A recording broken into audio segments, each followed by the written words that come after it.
नमस्कार शेतकरी मित्रांनो, पुन्हा एकदा आपलं सहर्ष स्वागत आहे आपल्या मिस्टर अक्षय तोडकर यूट्यूब चॅनलवर।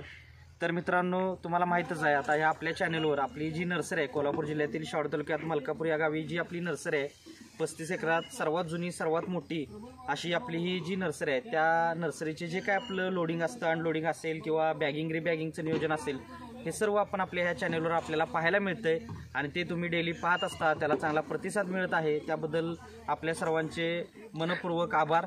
आणि आज आपण जे कोनोकार्पस सजीव कंपाऊंड म्हणून जे झाड बघणार आहे त्याची माहिती घेणार आहे।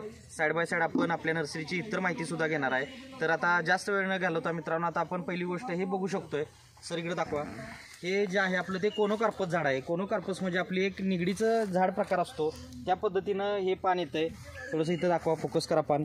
तर आता अशा पद्धतीनं हे असं पान येतंय आणि ह्या झाडाचं वैशिष्ट्य म्हटलं तर हे वाढतंय फास्ट, म्हणजे एका वर्षामध्ये 15 फूट म्हटलं 20 फूट म्हटलं तरी वाढतंय। आणि दुसरी गोष्ट, याला पानगळती नाही अजिबात, आणि पानगळती नसल्यामुळे आणि याची वाढ फास्ट असल्यामुळे कट केलं की ह्याचं साईडला पण फांद्या चांगल्या प्रकारे होतात। आता डेमो बघू शकतो आपण की अशा पद्धतीनं आता हे एक झाड आहे, याचा शेंडा कट झालेला आहे। तर बघू शकतो आपण किती फांदे आलेले आहेत, म्हणजे एका फांदीला जवळजवळ ह्या 7-8 फांदे आलेले आहेत। आणि ह्या ज्यावेळेस वाढत असतात कटिंग केल्या की जर साईड ब्रांचिंगचं जे नियोजन आहे ते सुद्धा फास्ट आहे। आणि आपण ही जी लागवड आहे ती म्हणजे लहान रोपं आपल्याकडं 1 किलोच्या बॅगपासनं आता ही जवळजवळ 15 किलोची बॅग आहे। तर अशा पद्धतीनं मोठ्या बॅगपर्यंत आपल्याकडे झाडं मिळतात। 60 किलोच्या बॅगमध्ये पण झाडं असतात। पण आता ज्यावेळेस आपण कमर्शियल लावणार आहे किंवा जास्त क्वांटिटीवर लावणार आहे त्यावेळेस आपण लहानात लहान झाड घ्यायचं आहे।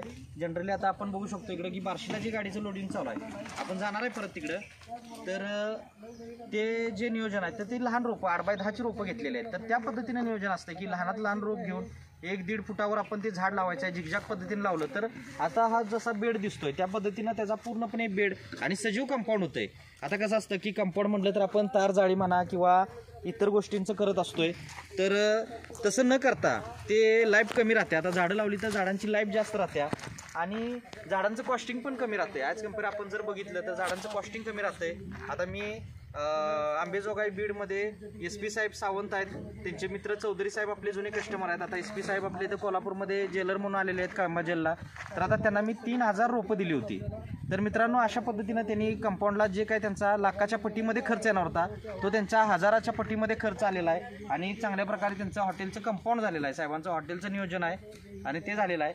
तर आता आपण बघू शकतोय, आता पहिली गोष्ट आपण ही झाडं बघू शकतोय की कशा पद्धतीची आता आपल्याकडे हिरवीगार रोप आहेत आणि असं कायमस्वरूपी हे सदाहरित हे झाड राहणारं वृक्ष आहे आणि कमी अंतरावर लावायचं आहे आणि चांगल्या प्रकारे करायचं आहे। सजीव कंपाऊंड म्हणून आपल्याकडे आपण ह्याला एक बघू शकतोय। त्यानंतर क्रिस्टियाना म्हणून एक असतंय, जरा हे पण दाखवा झाड। तर आता ह्याच्यामध्ये काय, ह्याच्यामध्ये पानांचा लूक असतोय। आता आपण थोडंसं इकडचं एक झाड बघूया म्हणजे लक्षात येईल। सर इकडे दाखवा, फोकस करा, पानांचा लूक कसा आहे त्या। आता हे पूर्णपणे हिरवंगार राहणार आहे जे आहे कोनोकार्पस। आणि क्रिस्टियाना म्हणून जे प्लांट्स येते ते मित्रांनो अशा पद्धतीने ह्याच्यामध्ये हिरवा आणि लाल ह्याचं शेडिंग म्हणजे जवळजवळ 7 ते 8 प्रकारचं शेडिंग येणार आहे। जर तुम्हाला अजून पुढं चांगल्या प्रकारे बघायचं म्हटलं तर ते झाड दाखवूया आपण त्यांना। अशा पद्धतीनं हे सुद्धा झाड आहे, बघू शकतो आपण। तर असं हे कंपाऊंडसाठी हा एक ऑप्शन आहे। जर तुम्हाला म्हणजे सुशोभीकरण जास्त करायचं असेल तर तुम्ही हे वापरू शकताय।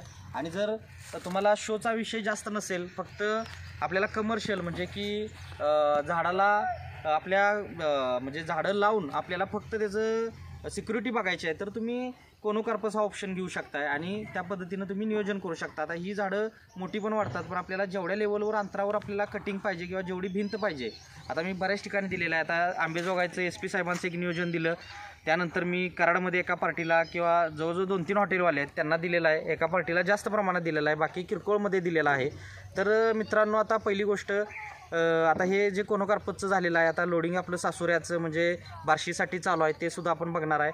आणि आपली ही जी मित्रांनो नर्सरी आहे ती परत एकदा सांगतो की 35 एकरामध्ये 40 वर्ष जुनी सर्वात मोठी आणि आपली ही जी नर्सरी आहे ती कोल्हापूर जिल्ह्यातील शावड तालुक्यात मलकापूर या गावी आहे।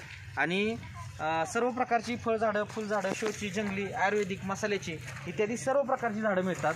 आता सासुऱ्यासाठी जे नियोजन चालू आहे ते आपण बघणार आहोत। आणि ते आता जवळजवळ आपण त्यांना 200 रोपं लोडिंग करत आहोत आज। आता जवळजवळ 100-150 रोपं झालेली आहेत, 5-50 रोपं शिल्लक राहिलेली आहेत अजून भरायची। तर अशा पद्धतीनं आता हे नियोजन आहे, बघू शकतो आपण। झालं तेवढं